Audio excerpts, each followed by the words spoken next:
Nandito naman po tayo, kasama natin si Erica at yung si mama niya. So pumunta po tayo dito guys, para ipaalam po din sa kanila na as of now, ginagawan po namin ng paraan para makalikom po ng gagamitin ni Erica sa check-up niya.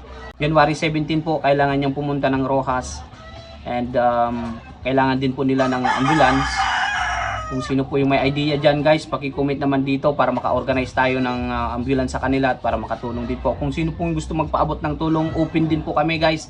Continue. Kami na open po sa pag-accept ng tulong para kay Baby Erica. Ito po yung GCash ni mother niya. At sa gusto pong magpaabot sa akin para makita nyo na maibigay natin sa kanila, ito rin po yung GCash ko.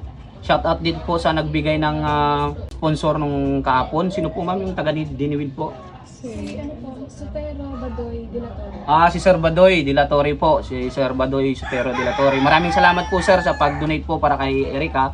And meron din tayo dito na likom guys na laman ng sobre. Dito po natin dinagay lahat ng na-receive natin ng mga tulong. Ate, kailangan nyo ito pang allowance yung pagkain or sa kailangan din po ni baby. Maraming salamat po everybody support. And please i-share natin ang video ito para makakalat at kung sino yung gustong mag-donate po, open po kami. Maraming salamat po sa walang sawang suporta. Maraming salamat po sa nagbigay ng tulong sa anak ko. Masasabi mo sa camera, anong wish mo? Sana gumaling na daw din po siya. Suportahan po natin. Let's pray for her fast recovery. Maraming salamat. Bye-bye! Paki-share na lang po ng video ito and please follow po ang aming page for more update. Thank you.